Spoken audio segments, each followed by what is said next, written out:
তার এই প্রথম পয়েন্ট ছিল আপনার পরিবার, আপনার ব্যক্তিগত জীবন, পারিবারিক জীবনে আপনার সিলেবাস প্রথম কি হবে। তারপরে ছিল হালাল খাদ্য, হালাল উপার্জন, হালাল আসবাবপত্র, পোশাকপাতি সব কিছু। 3 নম্বর ছিল ইবাদত বিষয়ে অবহেলা, অবজ্ঞা, দুর্বলতা, গাফিল এই বিষয়ে। 4 নম্বর পরিবারের প্রতি দুর্বলতা এবং পরিবারের পিছনে সময় ব্যয় না করা। 5 নম্বর হচ্ছে একের অপরের হক নষ্ট করা। এই 5টি পয়েন্ট আমি আলোচনা নিয়ে এসেছি। আজকে যে কয়টি পারি ইনশাল্লাহ করব। তবে যে 5টি বিষয়ে আমি কথা বললাম, এই 5টি বিষয়ে যদি কোনো মুসলিম যথাযথভাবে পালন করে তাহলে ইনশাল্লাহ সে জান্নাতে যাবে। কিন্তু এই 5টি আমাদের জন্য সবচেয়ে ভয়াবহ এবং কঠিন হয়ে আছে, যেগুলো আমরা গুরুত্ব দেই না। তাহলে গত জমে আমি বলেছিলাম আপনার পরিবারের ভিতরে প্রথম সিলেবাস হবে তাওহীদ। কি হবে? তাওহীদ। তাওহীদ রুবুবিয়্যাহ, তাওহীদ উলুহিয়্যাহ, তাওহীদ আসমা ওয়াস সিফাত। এই যে 3টে তাওহীদ, এই 3টে তাওহীদ কি আপনি নিজে জানেন? আপনার পরিবারে জানে? 30 বছর, 20 বছর, 50 বছর ধরে যে স্ত্রীর সাথে ঘর সংসার করেন, কিন্তু আপনার স্ত্রীকে আপনার তাওহীদ নিজেও বুঝেননি, আপনার স্ত্রীকে আপনি বুঝতে পারেননি। এই জন্য আপনার পরিবারের ভিতরে শিরক দিয়ে পরিপূর্ণ হয়ে আছে। কথা হাসেন না মিশে? বাস্তব। অথচ আপনি দুনিয়ার সব বোঝা শেষ করে দিছে। ব্যাংক ব্যালেন্স, অফিস আদালত, কোর্ট কাছারি, জমি জায়গা যা কিছু আছে সব বোঝা শেষ, কিন্তু বুঝেন নাকি? তাওহীদ। এই জন্যই আপনার দ্বারা সব ধরনের অন্যায় হচ্ছে। এই তাওহীদ বলতে আপনি এখানে শুধু স্বীকার করেছেন আল্লাহ ছাড়া কোনো মাবুদ নেই, বিষয় কি এটা? না, এটা আপনাকে বুঝতে হবে আর মানে আছে কি।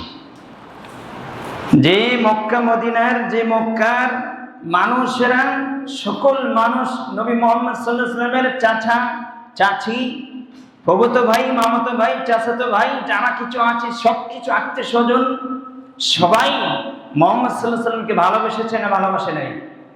ভালোবেসেছে, বিশ্বাসী বলে ঘোষণা করেছে এবং তারা বিশ্বাস করেছে আল্লাহর সৃষ্টির ভিতরে সবচেয়ে সর্বশ্রেষ্ঠ সৃষ্টি মুহাম্মদ সাল্লাল্লাহু আলাইহি ওয়াসাল্লাম, এবং মুহাম্মদের মতন মানুষ আদর্শবান এবং দয়াশীল এবং তার আচরণগত কোনো ত্রুটি নেই।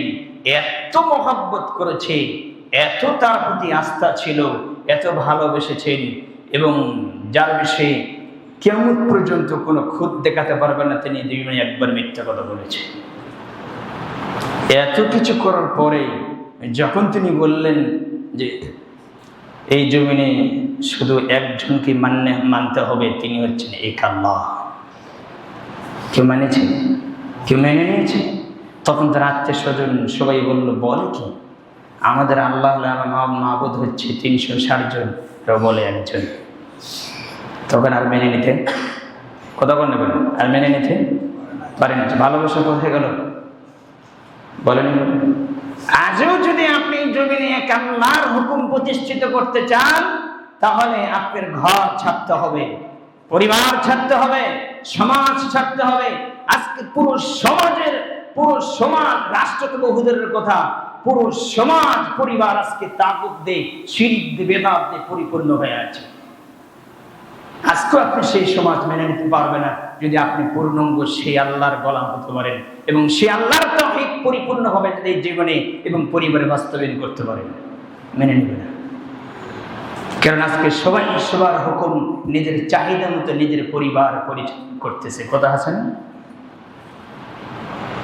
বাস্তবে তাই করতেছেন। অথচ পুরো জীবনের মাথার চাঁদি থেকে পায়ের গড়ালি পর্যন্ত প্রত্যেকটি সেক্টরে, প্রত্যেকটি ঘাটে ঘাটে কার বিধান মানতে হবে। আপনি কার বিধান মানছেন?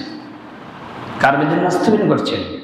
তারপরে বোঝা যাচ্ছে আপনি তাওহীদ বুঝতে পারেন নাই। এই জন্য আপনি আমি ধরা খাবো। এই জন্য আল্লাহ বলছেন তুমি আগে বুঝো। ধামকিরে শুধু বলবে যে আমি এই করবো সেই করবো না, তুমি আগে বুঝো। ইন্নানি আনাল্লাহ, নিশ্চয় আমি আল্লাহ। ইন্নানি আনাল্লাহ, নিশ্চয় আমি আল্লাহ। আল্লাহ বলছেন ইন্নানি আনাল্লাহ, নিশ্চয় আমি আল্লাহ। লা ইলাহা ইল্লা আনা, আমি ছাড়া এই জমিনে প্রকৃত কোনো হক মাবুদ নেই। হক মাবুদ নাই না, আল্লাহ ছাড়া এই জমিনে কোনো হক মাবুদ নেই।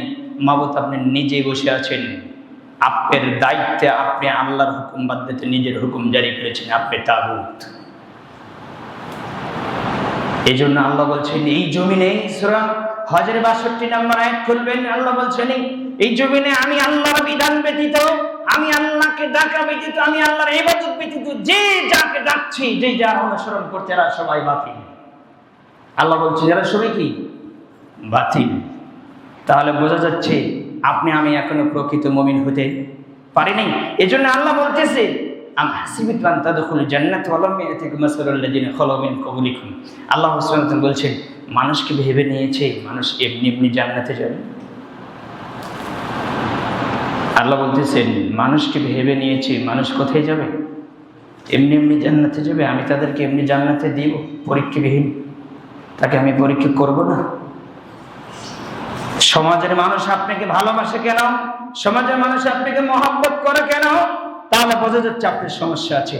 যদি প্রকৃত আপনি হককে নিয়ে একজন ব্যক্তি হন, আল্লাহর যদি গোলাম হন এবং আল্লাহর ওলি হন, হককে নিয়ে বান্দা হন, তাহলে সমাজ আপনাকে ভালোবাসবে না।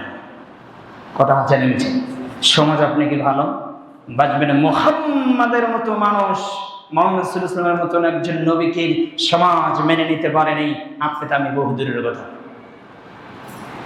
ইমাম আহমদ বিন হাম্বলের জীবনে দেখেন, আবু হানিফার জীবনে দেখেন যে আবু হানিফা নাকি বাংলার জমিনের হানাফি ভাইরা এবং গলা ফুলে কথা বলে, এগুলো সব মিথ্যা ভাওতাবাজি, তার জীবনে কিছুই জানে না।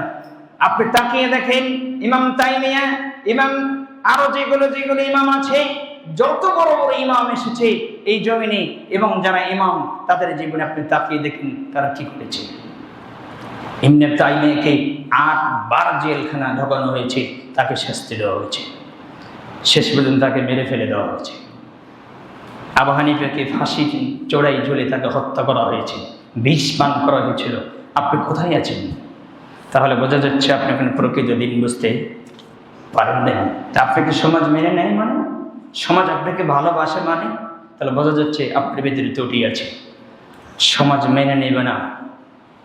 এখন পুরো জমিনটা চলছে যে যাদেরকে আমরা বাহ্যিক দৃষ্টি থেকে মুসলিম বলি, তাদের রন্ধে রন্ধে ঢোকা আছে মুনাফিকি, নেফাকি, কুফরি। সেটা মসজিদের কর্তৃপক্ষ হোক আর যে যেখানে যে দায়িত্ব যে সেক্টর পালন করতেছে, এরা সবাই মুনাফিকের দল। যদি মুনাফিকি না হতো তাহলে এই জমিনে আল্লাহর আইন বাস্তবায়ন কেন হয়? তাহলে বোঝা যাচ্ছে তাদের ভেতরে মুনাফিকি আছে। তাহলে আপনি দাবি করছেন আপনি মুসলিম, তাহলে আপনার এখানে ত্রুটি আছে। ইন্নানি আনাল্লাহ, আল্লাহ বলছেন নিশ্চয়ই বলো আমি আল্লাহ। লা ইলাহা ইল্লা আনা, আমি ছাড়া প্রকৃত হক কোনো মাবুদ নেই। তারপর আল্লাহ বলছেন ফাবুদনি, অতঃপর আমার এবার ইবাদত করো। যখন তুমি এটা মেনে নিতে পেরেছো, যখন তুমি এটা মেনে নেবে, তো ওই যে মুআয বিন জাবালকে যখন ইয়ামান দেশে পাঠানো হয়ে গেল, পাঠানোর জন্য রাসূল সাল্লাল্লাহু আলাইহি ওয়াসাল্লাম বললেন, মুআয বিন জাবালকে বললেন, শোনো তুমি যে ইয়ামান দেশে যাচ্ছ তাদেরকে আগে বলো, তারা যদি তাওহীদ মেনে নেয়, লা ইলাহা ইল্লাল্লাহ কালিমা শাহাদাত যদি মেনে নেয়, তাহলে ওদের উপর দ্বিতীয় যে আদেশ জারি করবে সেটা হচ্ছে 5 ওয়াক্ত সালাত। যদি তাওহীদ মেনে না নেয় তাহলে সালাত পড়ে। কথা মনে বুঝতে পারিনি। তারপরে যাকাত, ধীরে ধীরে যেগুলো জিনিস রাসূল সাল্লাল্লাহু আলাইহি ওয়াসাল্লাম বলে দিয়েছেন, আগে তাওহীদ মেনে নিতে হবে। তাওহীদ যদি মেনে নেয় তাহলে তাদেরকে জারি করবে, তাদের উপর জারি করবে 5 ওয়াক্ত সালাত। সালাত পড়ে যেই মুসল্লি 50 বছর ধরে সালাত পড়ে, ওর ভিতরে কোনো পরিবর্তন আসে না, কারণ ও পুরো জীবনটাই চলছে তাগুতের উপরে, শিরকের উপরে, নেফাকের উপরে, কুফরের উপরে। আর পরিবর্তন কি করে হতে পারে? পরিবর্তন হবে না তো। তাওহীদের ভিতরে কমতি আছে। আল্লাহ তুমি বোঝার উপরে মানার তুমি তৌফিক দান করো, আল্লাহুম্মা আমিন। এজন্য আল্লাহ বলছেন ফাআলাম, আগে জানাও, আন্নাহু লা ইলাহা ইল্লাল্লাহ, আমি ছাড়া প্রকৃত কোনো হক মাবুদ নেই, এটাকে জানাও। যখন তোমার জানা হবে, ওয়াস্তাগফির লিযামবিক, এবার তুমি তোমার পাপের জন্য সে রবের কাছে ক্ষমা চাও। ফাআলাম, আগে জানাও, ফাআলাম আগে বুঝো, ফাআলাম আগে জ্ঞান অর্জন করো। ফাআলাম এই শব্দকে কেন বললেন? সূরা মুহাম্মদ 19 নম্বর আয়াত 47 নম্বর সূরা। কেন আপনি বুঝতে পারছেন না? এর মধ্যে আছে কি? যদি আসলে প্রকৃত লা ইলাহা ইল্লাল্লাহ আপনি বুঝতেন, তাহলে আপনি মুমিনদের জন্য হয়ে যেতেন সহনশীল, এবং মুমিনদের জন্য হয়ে যেতেন নরম, কাফেরদের জন্য হয়ে যেতেন কঠিন। কোথায় পাবেন দলিল? আপনি খুলে দেখবেন সূরা শুআরার 23-25 নম্বর আয়াত, আপনি খুলে দেখবেন 42 নম্বর সূরা। সেখানে আল্লাহ বলেছেন মুহাম্মদ এমন একজন নবী, মুহাম্মদ সাল্লাল্লাহু আলাইহি সাল্লাম এবং মুমিন যারা, তারা হচ্ছে পরস্পর মুমিনের কাছে সহনশীল, নরম, এবং পরস্পর মুমিনের আপনার আচার ব্যবহার হবে নরম, কিন্তু কুফফারদের জন্য তারা খুব কঠিন। আজকে আমাদের অবস্থা কি? আজকে আমাদের অবস্থা খুব জটিল। আল্লাহ তুমি বোঝার মানার তুমি তৌফিক দান করো। চামড়া তো ঢেল হয়ে গেছে, দাড়ি তো সাদা হয়ে গেছে, কিন্তু আপনার পরিবর্তন কেন হয় না? দাড়ি সাদা হয়ে গেল, চামড়া ঢেল হয়ে গেল, বয়স শেষের দিকে কখন এখন টান দিয়ে আল্লাহ নিয়ে যাবে, শুধু আল্লাহর অনুমতি বেঁকে আছে। ওমা কানা লিনাফসিন আন তামুতা ইল্লা বিইذনিল্লাহি কিতাবান মুআজ্জালান। আল্লাহ সুবহানাহু বলছেন 145 নম্বর আয়াত সূরা ইমরান খুলবেন, সেখানে আল্লাহ বলছেন পৃথিবীর মানুষ শুনে রাখো, আমি তোমাদের মৃত্যু আমি নির্দিষ্ট করে রেখেছি, তবে মনে রাখো আমি একে কমাতে পারি, বাড়াতে পারি। কারণ আল্লাহ বলছেন ওমা কানা লিনাফসিন তামুতা ইল্লা বিইذনিল্লাহ, আমার অনুমতি ছাড়া কারো কাছে মালাকুল মউত উপস্থিত হয় না। কিতাবান মুআজ্জালা, আমার কিতাবে সুস্পষ্ট কিতাবে নির্দিষ্ট করে লেখা আছে। আল্লাহ বলছেন যে সেই নির্দিষ্ট সময় আসার আগ পর্যন্ত তুমি নিজেকে গুটিয়ে নাও, নিজেকে পরিবর্তন করে নাও। তাহলে বোঝা যাচ্ছে আল্লাহর অনুমতি ছাড়া কারো কাছে মৃত্যু যায় না।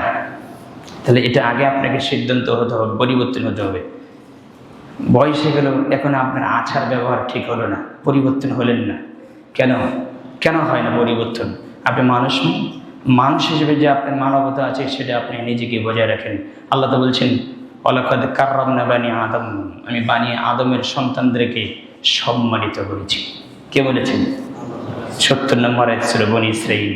আল্লাহ বলছেন যে আমি আদমের ছেলে মেয়েদেরকে কি করেছি? সম্মানিত করেছি। স্থলে এবং জলে তাদের চলার জন্য আমি বাহন দিয়েছি। কি দিয়েছি? বাহন দিয়েছি। তাদের জন্য পবিত্র খাদ্য আমি নির্দিষ্ট করেছি, পবিত্র খাদ্য রিজিক আমি ব্যবস্থা করেছি। আল্লাহ বলছেন তাহলে আল্লাহ এত কিছু করেছেন, কিন্তু আপনার পরিবর্তন কোথায়? আল্লাহ সুবহানাহু বলছেন, তারপর বোঝা যাচ্ছে আদমের ছেলে মেয়ের সম্মানী কখন?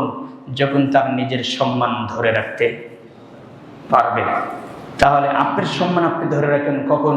যখন একটা মানুষ তাওহীদের উপর জীবন কাটাবে, দিনের উপর জীবন কাটাবে, সে মানুষটা হচ্ছে দামি মানুষ। এই ব্যক্তির কথায় আল্লাহ বলছেন একে সম্মানী করেছেন। আর যে দিনের উপরে চলবে না এবং বেদিনের উপরে চলবে, বেদিনে চলবে, এই মানুষকে আল্লাহ বলছে কুকুর শ্রীগেল চাইতে খারাপ। যে আল্লাহ সম্মান করেছেন সে আল্লাহর বিধান না মানার কারণে আল্লাহ কোথায় নিয়ে গেছে? একবারে নিচে নিয়ে গেছে। তাহলে আপনাকে আমি যেটা বোঝাতে চাচ্ছি সেটা হচ্ছে তাওহীদ বুঝেন। তাওহীদ বুঝেন। কোনো ব্যক্তি যদি তাওহীদ বুঝে, জীবনে এক ওয়াক্ত সালাত পড়ে নেই, কিন্তু তাকে তাওহীদ সে বুঝেছে, আগে সালাত পড়ে নেই, তাওহীদে বুঝেনি, সালাত পড়ে নেই, কিন্তু আজকেই তাওহীদ বুঝেছে, ঈমান এনেছে, তাওহীদ পূর্ণাঙ্গ বুঝেছে, এখনই বুঝেছে, এখনই তিনি মৃত্যুবরণ করেছে, সে জান্নাতে চলে যাবে। কিন্তু 50, 60, 70 বছর ধরে আপনি সালাত পড়েছে, ওই তাওহীদ বুঝেনি, ওই তাগুদের গোলামি করেছে, শিরিক, বেদাত, নেতাকি, কুফরি সব কিছু ছিল। বলেন এই সালাতকারী জান্নাতে যাবে না জাহান্নামে যাবে? জাহান্নামে যাবে। তাহলে জরুরি কোনটা? তাওহীদ। বহু মুসল্লি আছে দেখবেন সালাত পড়ে আজ পর্যন্ত তাবিজ ছাড়তে পারেনি, আছে কেন? কোন সংস্কার ছাড়তে পারেনি, ও এখনো মাযহাবের ভিতর থেকে বের হতে পারেনি, আছে না নাই? সমাজ পূজা থেকে এখনো বের হতে পারেনি, সমাজ অন্ধ অনুসরণ থেকে এখনো বের হতে পারেনি। অথচ আল্লাহ বলছেন যারা অন্ধ অনুসরণ করে তারা চিরস্থায়ী জাহান্নামে। অন্ধ অনুসরণ আছে কিনা? আমরা অন্ধ অনুসরণ করি না? কথা করলে কেন করি কিনা? অবশ্যই করি। তাহলে আপনি এখান থেকে বের হতে হবে, দিব্যি কোরআন সুন্নাহর অনুসরণ করতে হবে, দেহে শ্বাস থাকা অবস্থায় জীবন চলে যায়, কিন্তু আপনাকে কোরআন সুন্নাহর উপর থাকতে হবে। কোনো ব্যক্তিকে অন্ধ অনুসরণ করা যাবে না। আল্লাহ তুমি বোঝার মানা তুমি তৌফিক দান করো। তাহলে আল্লাহ বলছেন যে আমাকে চেনো, আমি আল্লাহকে আগে চেনো। যদি আমাকে না চিনতে পারো, যদি আমাকে চিনতে ভুল করো, তাহলে ওই আরব ভূখণ্ডের মধ্যে মানুষদের যারা আব্দুল মুত্তালিব এবং আবু তালেব এবং ওলীদ বিন মুগীরা এবং আবু লাহাব, উতবা, শাইবা, আরো যারা আছে যারা কাফেরদের লিডার, তারা কিন্তু ইবাদত ঠিকই করেছে, আমাকেও দিয়েছে এবং তাদের মূর্তি দেবদেবীদেরকেও দিয়েছে, ইবাদতে ভাগ দিয়েছে। তোমরা তাই দিবা? তুমি আগে আমাকে চেনো, আমি কে? মহাজগতের প্রতিপালক, যিনি তোমাকে সৃষ্টি করেছে। কারো সহযোগিতা কথা বলে না। এই বিশাল পৃথিবী সৃষ্টি করতে কারো সহযোগিতা নিয়েছে? শাহজালাল, শাহপরান, শাহ মাকদুম এবং আব্দুল কাদের জিলানী এই পীরদের সহযোগিতা নিয়েছেন না? তিনি কি একাই করেছেন, কাকে ভাগ নিয়েছেন? একাই করেছেন। আপনি 50 নম্বর সূরা কফ শেষের আয়াতের দেখবেন, সূরা কফের 45টি আয়াত আছে, তারে আপনি দেখবেন 40 বা তার আগে বা পিছিয়ে দেখবেন একটা আয়াত আল্লাহ উল্লেখ করেছেন। আল্লাহ বলছেন এই মহাবড় জগৎকামী পৃথিবীকে যা কিছু আছে সবকিছু আমি 6 দিনে সৃষ্টি করেছি। এরপরে আমি আমার আরশে সমুন্নত হয়েছি এবং এত কিছু সৃষ্টি করার পরে বিন্দু মাত্র কোনো ক্লান্তি আমাকে স্পর্শ করে নেই। আল্লাহর পরিচয় আল্লাহ দিয়েছেন, পুরো কোরআনে ভরা আছে, পাতায় পাতায় আপনি পাবেন। কিছু আয়াত পড়ার পর দেখবেন ওয়ালিল্লাহি মা ফিস সামাওয়াতি ওয়াল আরদ। আল্লাহ বলেন নাই? আল্লাহ বলেছেন ইয়াগফিরু লিমান ইয়াশা ওয়া ইউআযযিবু মান ইয়াশা। আমি চাইলে কাউকে শাস্তি দিতে পারি, আমি চাইলে কাউকে মাফ করে দিতে পারি। আল্লাহ বলছেন কাউকে আমি চাইলে ছেড়ে দিতে পারি, কাউকে আমি চাইলে শাস্তি দিতে পারি। ইন্নাল্লাহা গফুরুর রহিম, নিশ্চয় আমি আল্লাহ গফুর এবং দয়াশীল। এই শব্দগুলো আল্লাহ বলছেন। এরপরে কিছু পর পর আল্লাহ বলছেন ইন্নাল্লাহা আলা কুল্লি শাইইন কদির, আল্লাহু সামিউন বাসীর। আল্লাহ বলেন ইন্নাল্লাহা বিমা তা'মালুনা বাসীর, আল্লাহু বাসীরুম বিল ইবাদ, আল্লাহু আজিজুন হাকীম। এই শব্দগুলো বলছেন কিনা? আছে। কেন বলেছেন? আপনারা ভেবেছিলেন? কাদের, যাকে বলা হয় ইন্নাল্লাহা আলা কুল্লি শাইইন কদির, তাকে বলা হয় যিনি সমস্ত কিছুর উপর একক ক্ষমতার মালিক, একক ছত্র ক্ষমতার মালিক, তাকে বলা হয় কাদের।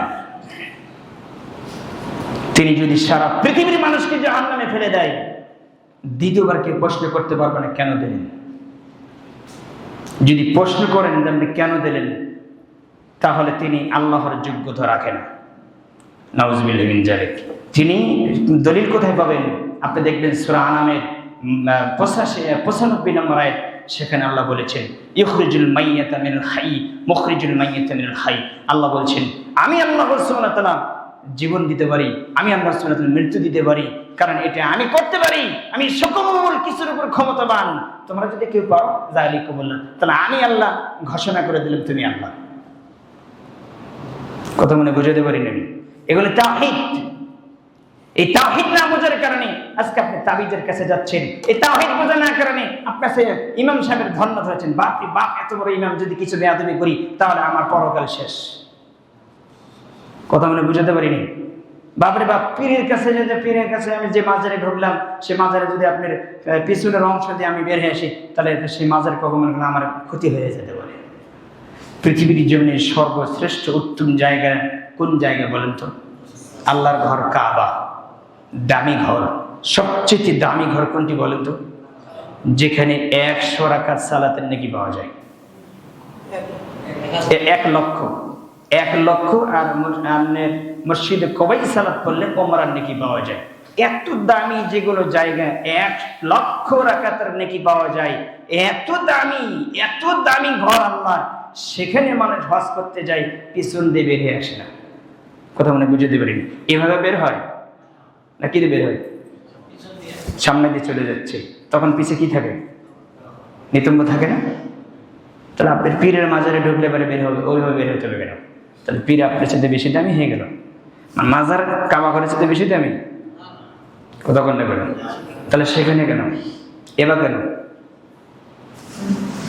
আজ পর্যন্ত 95% মুসলিম হওয়ার পরে এই জমিনে আজ পর্যন্ত অন্ধ অনুসরণ, ব্যক্তিগত অনুসরণ, পারিবারিক অনুসরণ, অর্থনৈতিক অনুসরণ, রাজনীতি অনুসরণ, তাগুতের অনুসরণ এবং নেফাকির অনুসরণ, মুনাফিকদের অনুসরণ, মাজার পুজো, খানকা পুজো, দরগা পুজো, ব্যক্তি পুজো, সব ধরনের মাজার আজ পর্যন্ত এই 95% মুসল্লি হয়ে মুসলমান হয়ে মাজারগুলো খান খান করে দিতে পারেনি। আপনি কিসের মুসলিম দাবি করেন?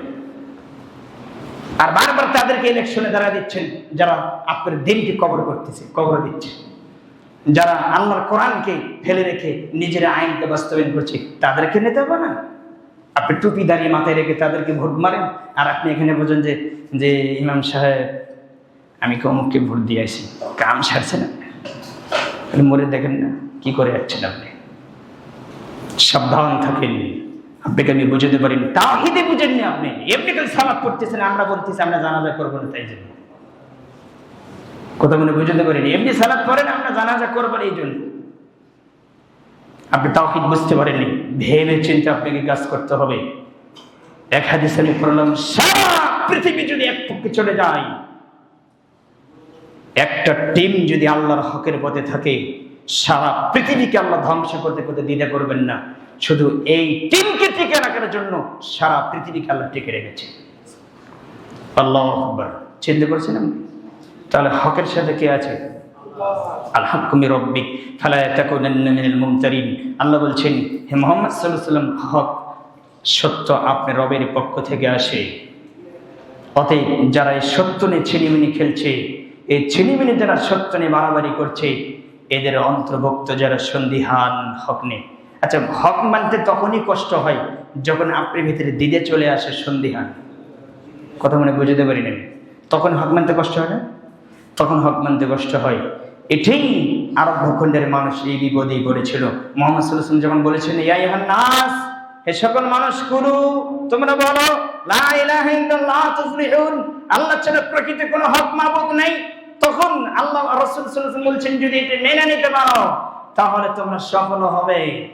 কিন্তু তারা মেনে নিতে পারেনি, কারণ তাদের অন্তরে খটকা ছিল, দ্বিধাদ্বন্দ্ব ছিল। এতগুলো মাবুদ আমরা জন্মগতভাবে জানি 360টি, আজকে মোহাম্মদ নামে একজন ব্যক্তি এসে বলছেন 360টি নয়, একটি। এটা মনে সন্দেহজনক। জন্ম থেকে দেখতে পারতেছি এই অবস্থা, আজকে হুট করে কেমন হয়? আজও আপনি হক মেনে নিতে পারেন না, কারণ কি?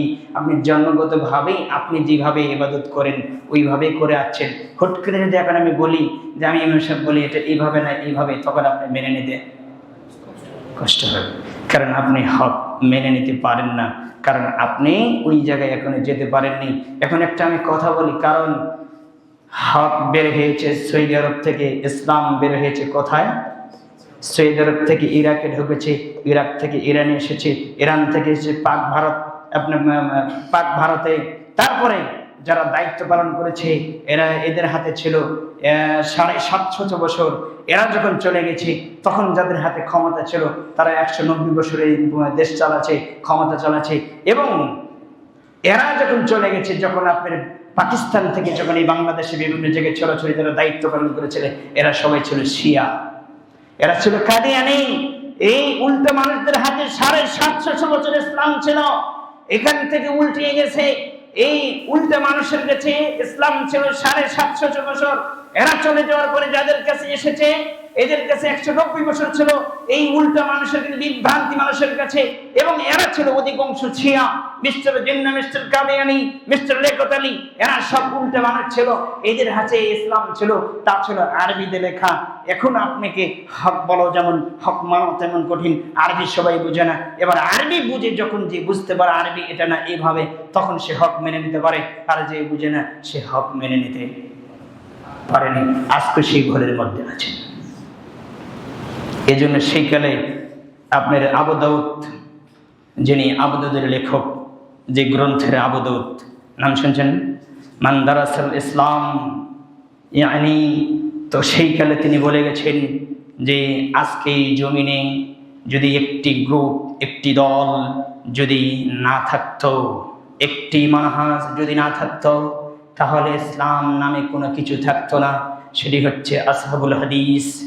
তাই মানসুরা ফাতহুল কুরআন রাসূল সাল্লাল্লাহু আলাইহি ওয়াসাল্লামের হাদিস থেকে তিনি প্রমাণিত করে দিয়েছেন আল্লাহ সুবহানাহু ওয়া তাআলা এই জমিনে ইসলামকে ডেকে রেখেছে তাদের কারণেই যারা আহলুল হাদিস। যদি আহলুল হাদিস এই গ্রুপটা না থাকতো তাহলে ইসলামের কোনো নিশানেই থাকতো না, পুরো জমিনটাকে মাজার স্বরূপ করে দিত। আপনার কষ্ট হলো শুনে, কিন্তু কষ্ট নেই আপনি ওই জায়গা পর্যন্ত যাননি, আপনি কোরআন হাদিস পড়েন না। তাই আল্লাহ তুমি বোঝার এবং মানার তুমি তৌফিক দান করো। আল্লাহ সুবহানাহু ওয়া তাআলা আমাদেরকে তুমি পূর্ণাঙ্গ তাওহীদের উপর তুমি জ্ঞান অর্জন করো, তুমি তৌফিক দান করো। আল্লাহ আমি আবারও বলছি, আপনি একটু বুঝেন, সমাজকে বুঝান, নিজের পরিবারকে বুঝান, ছেলে মেয়েকে বুঝান। আপনি জানেন প্লাসের অঙ্ক মাইনাস দিয়ে শেষ হয় না, প্লাস দিয়ে শেষ হয়।